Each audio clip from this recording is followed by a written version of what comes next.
Hey, hello folks, Script Reviewers with another video, and Ahsoka Season 2 can completely redefine the Force. That's what we want, right? Star Wars fans, we want the Force redefined. Because it was a problem, right? Like, we watched the original trilogy and couldn't stand the way the Force was defined by Yoda and Obi-Wan. So now we need Ahsoka Season 2 to redefine it for us. Because we hated the way that it was defined by George Lucas. I'm telling you, man, I gotta wonder sometimes how George Lucas thinks about this. Like, they're just shredding what he made. And I know this is a theory, but the problem right now is that a lot of these theories that are really bad seem to be coming true. And it sucks. I just don't know. If I was George, I would just be so upset. And I think he is. I think he doesn't like come out and say it like super bluntly, but like you think about some of those interviews he's done and stuff. The one with his wife in particular, who was talking to the junior high kids or whatever about Star Wars and how it's not his anymore and it's been changed. And we're going to redefine the Force. Like, how stupid can you be? You literally bought an IP that is a money printing machine. Why would you even touch things like that? Like this? This is the hallmark of the whole thing. The mystery of the Force, but then the Force is all living things and this and that. Why would you fiddle around with that? Anyways, this brilliant Star Wars theory suggests it's brilliance. This theory suggests that the upcoming Ahsoka Season 2 could reveal brand new insights into the Force, perhaps reaching back to its very origins. That's what we want, guys. We want the Force changed by a TV show, Ahsoka Season 2. That's what we want. We've always wanted it. Thank you, guys. This is the best. This is what we want. I'm sorry, guys. It's hard for me to even read these articles anymore because they're so ridiculous. Ahsoka Season 1 was a thrilling addition.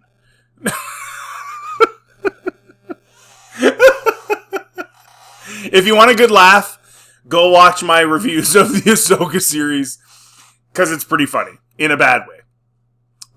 Thrilling addition to Star Wars movies and TV shows. Not only did the show's first season see the return of Ahsoka Tano, one of Star Wars' best characters. Is she, though? I guess some people really like her. I know Dave does. Davey Filoni loves his waifu. But it also revealed so much more about this point in the Star Wars timeline. It was stupid. It's another galaxy. Because the galaxy's not big enough, right? We got to go to another galaxy now. It's just, it's so corny. Specifically, Ahsoka is set during the New Republic era. The dumb New Republic, who are dumb in every show because the only way the First Order could rise is if they were dumb because they can't write anything. But it takes place after other Star Wars shows about this era, such as The Mandalorian and the Book of Boba Fett. Because of that, brand new information was revealed about this period in Star Wars. However, Ahsoka may have more critically revealed information about the very distant past. Specifically, Ahsoka Season 2 seems primed. It's just these articles. Ahsoka Season 2 seems primed to uncover deep mysteries about the Force itself.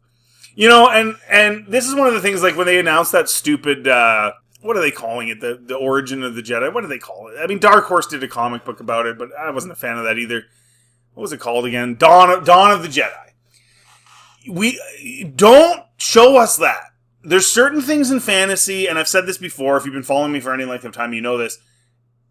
Certain things need to be mysterious. Like in Lord of the Rings, for example, like whoever God is in Lord of the Rings, it's a mystery. You don't know. Whoever the overarching whatever, you don't know. And that's good. You don't want to know that, because if you know that, it can kind of ruin the mystery and the fun and the mystique of it, I guess I should say. And the same thing's true in Star Wars. I don't want to know about the origin of the Jedi. I don't want to know that stuff, because as soon as you reveal that, it's going to be a letdown. Like, you even if you do a really good job of showing the origin of the Jedi, it's still going to be a letdown no matter what you do, because it's revealing just, oh, great, that's how they did it. Like, it doesn't matter what you do.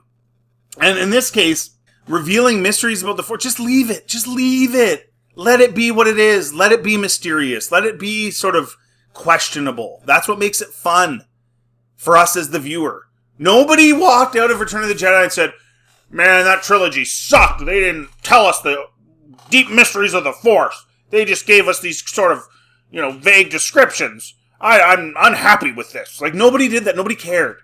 Right? But they're running out of ideas, and so now they're going to do dumb crap because they don't know what else to do. And of course, Dave, I believe that they'll do this too. Even though this is a theory, I believe he would do it because it's Ahsoka, right? Dave, everything revolves around Ahsoka now. She should have died. Vader should have killed her. That would have been the best possible ending for her, is her master killing her after he turns, right? No, she's got to just be around. She was around during Return of the Jedi. She was around during this entire thing. Nobody knows what she was doing, right? No, what were you doing? What were you doing when the rebels were fighting the Empire? Where were you, right? Luke could have used your help. Where were you? Eating an Eskimo pie on Hoth somewhere. Like, it's just stupid. Peridia is the... Oh, no. In Ahsoka Season 1, Sabine Wren and Ahsoka Tano finally found Ezra Bridger, who had been missing since the Star Wars Rebels finale. It became quite clear why Ezra was so difficult to track down, though, as he was on the distant, mysterious planet of Peridia. Now, somebody suggested to me that he should have died. Like, him and Thrawn should be dead, right? Like, I don't exactly remember how it all went down in Rebels, because I don't care about Dave Filoni's crappy show, but somebody was saying to me that, like, neither of them should even be alive after what they went through, which was outside the main Star Wars universe. This planet was so much more than the location of Ezra and Grand Admiral Thrawn, though. Rather, Peridia was revealed to be the very source of the Night Sisters' magic. By the way, what were they doing there? Like, did Thrawn, like, just forget that Ezra was there? Or, like, what was going on? Like, it's like they were there for a super long length of time, but somehow never made contact on this planet with, like, hardly anybody there. It's just so bad. It's such a shite show. Since their introduction in Star Wars The Clone Wars, it was clear that, despite being Force users, the Night Sisters were quite distinct from the Jedi and Sith. Yeah, they're generic magic. They're generic magic, to the point where you literally see green, like, mist and stuff when they cast spells. It's like the most basic, generic, boring, crappy magic ever that you've seen in 50 million movies 1,000 million times. And they shoved it into Star Wars like a bunch of dummies. And you people are like, oh, George Lucas agreed to the Night Sisters. Yeah, well, that was a stupid mistake. That's dumb. I don't care who did it. I don't care if it was George. I don't care if it was Dave. I don't care if it was the Easter Bunny. It's dumb. We have enough generic magic in every other IP, the fantasy IP that you can find. We don't need it in Star Wars. The Force is mysterious. It's invisible. That's what made it cool. You start inserting generic, crappy magic that we've seen a million times, and it's dumb. Like, and I'm sorry, like, I love Darth Maul, but, like, for him to be, like, resurrected by them, or, like, whatever, like, kept alive by them with their stupid magic spell was corny. It was corny. It's lame. It is. I'm sorry. This was especially thrilling, as it meant that Star Wars was exploring brand new groups of Force users that went beyond this binary. It wasn't a binary. It was a mystery. That was the whole point. Now it sucks. It's just generic. That's why it's not interesting and different. It's the same old crap. What do you mean it was binary? There was nothing at all binary about it. We didn't know enough about it to even say whether or not it was anything. It was just a mystery. It was just cool. It was all living things. However, the Night Sisters remained quite mysterious, even after their multiple story arcs in the Clone Wars. In particular, it was unclear what distinguished the Night Sisters' use of the Force from the ways in which the Jedi and Sith used the Force, although it was clear they did. No, they didn't. It's generic magic. The fact that you would lower the Force from the original Star Wars and the prequels to a bunch of stupid witches casting spells. Like, how pathetic is that? And I can't believe people like it. I'm sorry if you like it, cool, whatever. Like, you like the Clone Wars. I think Clone Wars causes huge problems, but whatever. Now they've taken it to another level where we got a bunch of stupid, generic witches creating Force users. Are you kidding me? The only thing these witches are missing is the black pointy hat. And it'd be the same as the Wizard of Oz. It's so stupid. Specifically in light of all that was uncovered in Ahsoka Season 1, it seems the Night Sisters' Force abilities may stem from an entirely separate Star Wars galaxy. Oh. This could certainly explain why the Night Sisters had such a unique connection to the Force and why their Force powers are so distinct from the other Star Wars Force abilities. How? How? Tell me how in the comment section. Because now you got Force healing, you got Force resurrecting. What are they doing other than making green mist so you can see what the magic spell is doing? It's literally magic spells from like fables that are endless. It's so boring and generic. And now they added all this other crap with Rey and everything. It's just from reanimating corpses. Isn't that what Ben did? Like, to full-blown possession. Ooh, possession. We've never seen that before in 50 million other movies. It's so generic. I can't believe people don't see it. It's the most generic garbage. Go watch, like, any horror movie. With Ahsoka and Sabine now on Peridia. Following the Ahsoka Season 1 finale, the unique features of the Force in this new galaxy could be revealed. Ahsoka's fun. Okay. In addition to the revelation that the Night Sisters' magic has deep ties to Peridia, Ahsoka Season 1 hinted at the possible return of the Mortis Gods. Which is ridiculous. They're dead. They're dead. But they can't think of anything new, so bring them back. Nothing's ever really gone. Everyone's alive. Oh, it sucks. The introduction of the Mortis Gods was one of the most significant updates to the Star Wars franchise in the Clone Wars, as these gods represented major changes to the Force. Yeah, they were pointless. Like, again, you're trying to make the Force like into like a god, like something you can worship. Like you could worship this god. And listen, I know George Lucas was going to do the Wills. I don't like that either. It needs to remain mysterious. It's not as cool when you can like, hey, look at the father. Look at him. He's the Force guy. Look at the father. Look at the son. It's not as cool, man. When it's mysterious, it's cool.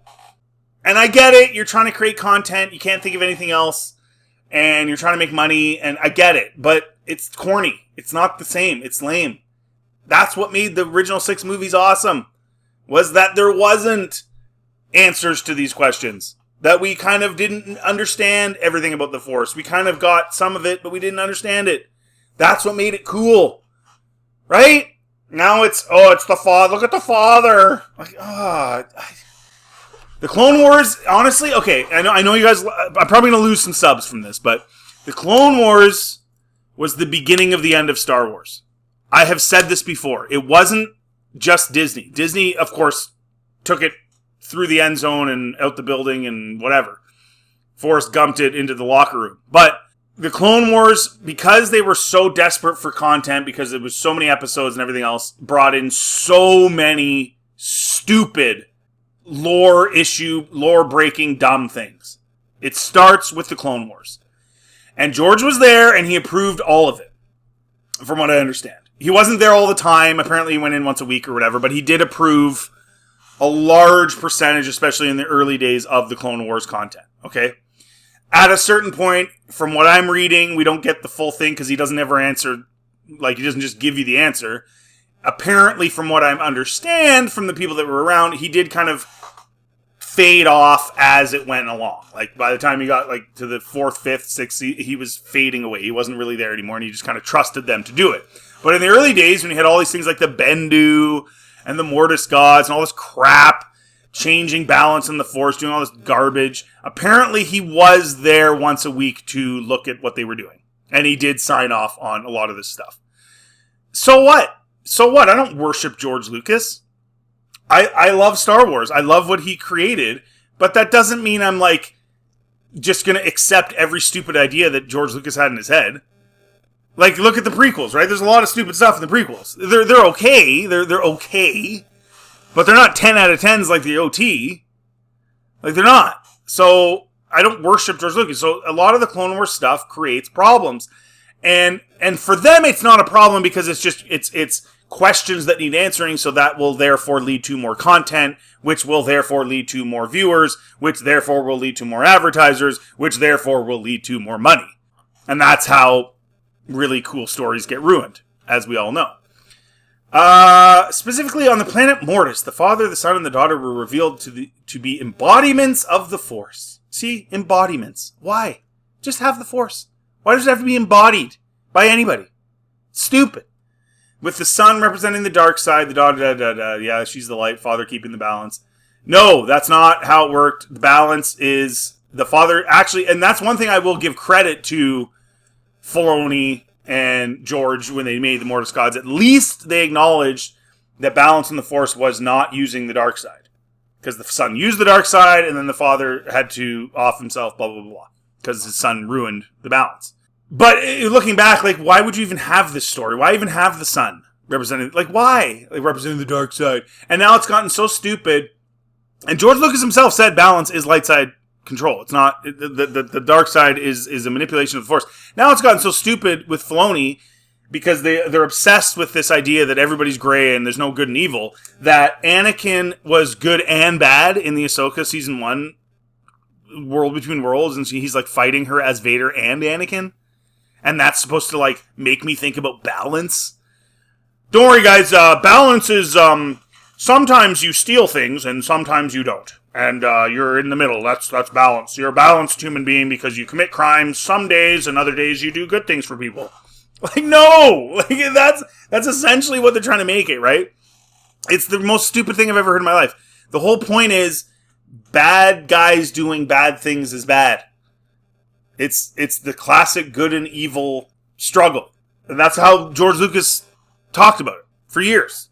And now all of a sudden balance is, the yin and the yang. The yin and the yang. Sometimes you're good and sometimes you're bad. It's a gray area. You don't really, like, commit to either side. You just kind of be. Oh, it sucks. Ahsoka season 1, blah, blah, blah. Unfortunately, at the end of the Mortis Gods arc in the Clone Wars, which also saw the death of all three Mortis Gods, Ahsoka, Anakin Skywalker, and Obi-Wan Kenobi all had their memories wiped. Is that what happened? I've seen... I don't remember that. Like, I saw that episode. I had to watch it because I had to make a video about it because of stupid Ahsoka. I never would have watched it otherwise. I don't remember that. They all had their memories wiped? Why? Then why even do it? If it's not going to impact their characters going forward, then why even do it? Oh, yes, sorry, content, advertisers, money, blah, blah, blah. Yet it seems there is another who knows something about the Mortis Gods, as Ahsoka revealed that Baylan Skoll was on the hunt for the Mortis Gods. The Ahsoka show also revealed major Mortis God iconography on the planet of Peridea in the form of massive statues because they were trying to bite Lord of the Rings. It just sucks. They have no new ideas. It sucks. This connection to the Mortis Gods on Peridea could have monumental implications, not only for Ahsoka Season 2, but also for all of Star Wars moving forward. Even in the Clone Wars, the Mortis Gods raised questions about how the Force really functioned and what balance truly meant. Kind of, not really. Like I said, the father told the son not to use dark side. He did, and then everything was imbalanced. So it actually did keep pretty true.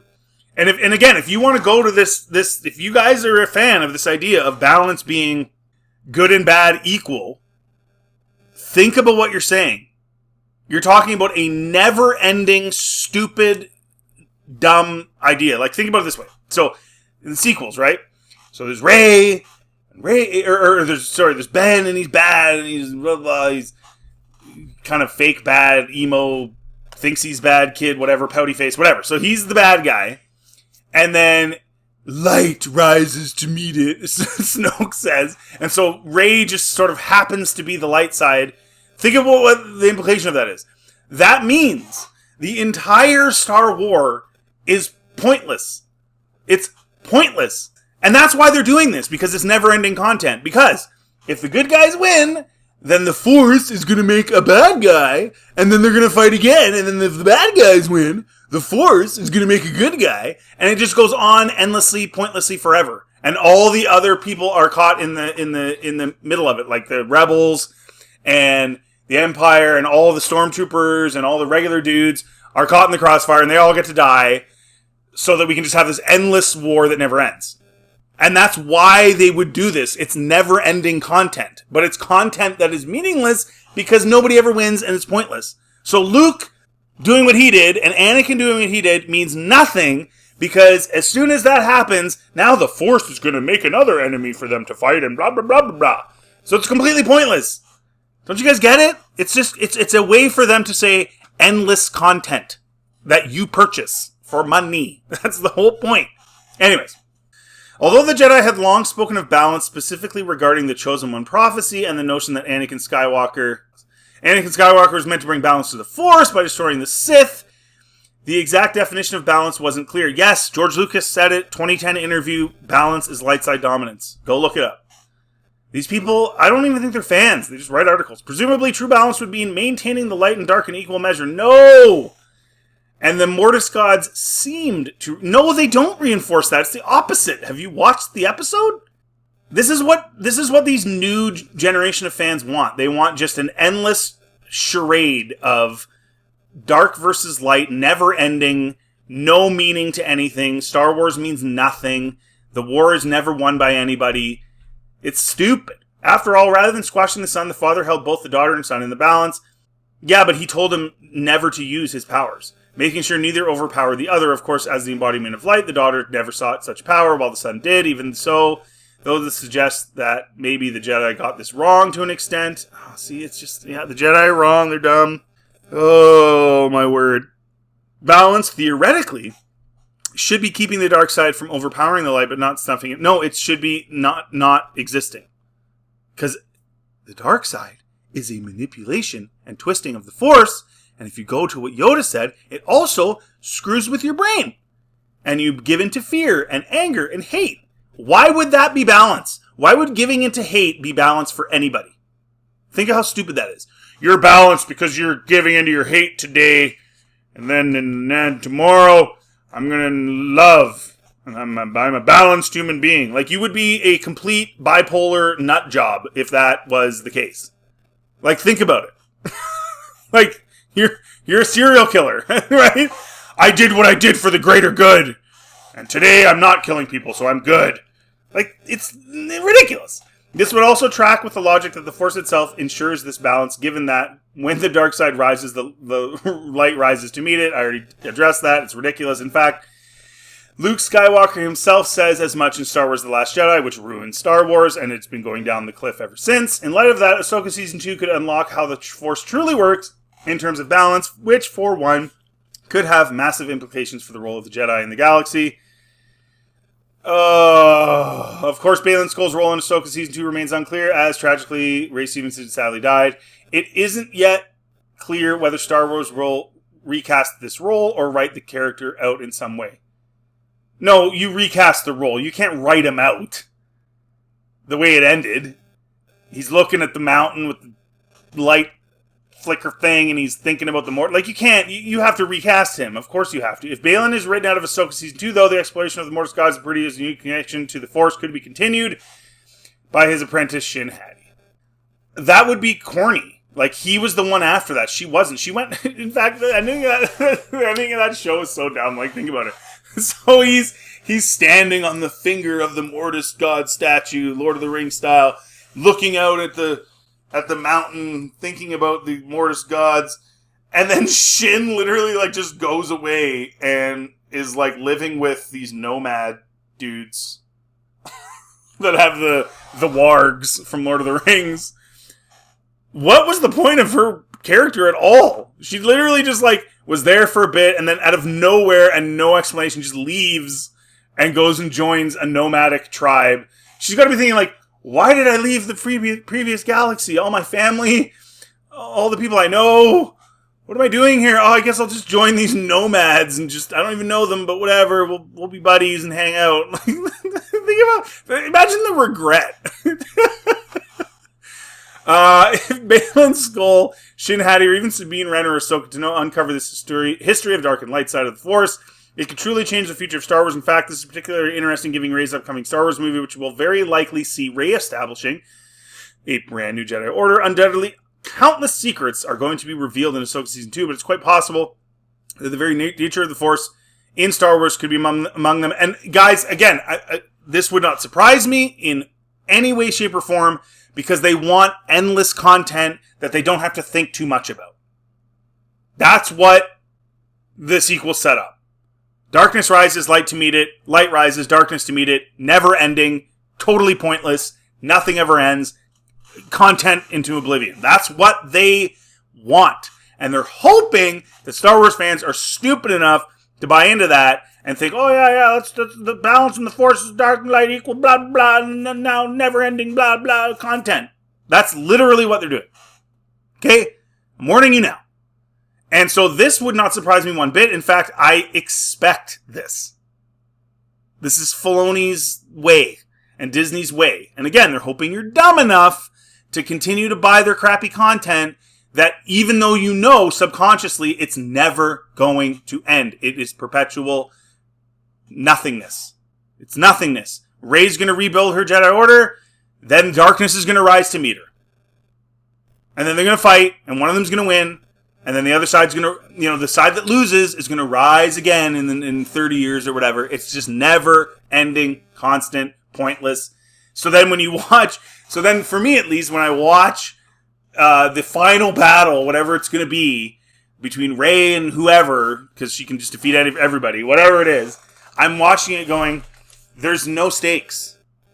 Because they're just going to, darkness is going to rise again. Right? There's no stakes. It's like the most boring, lame, pointless thing ever. Right? They've ruined it.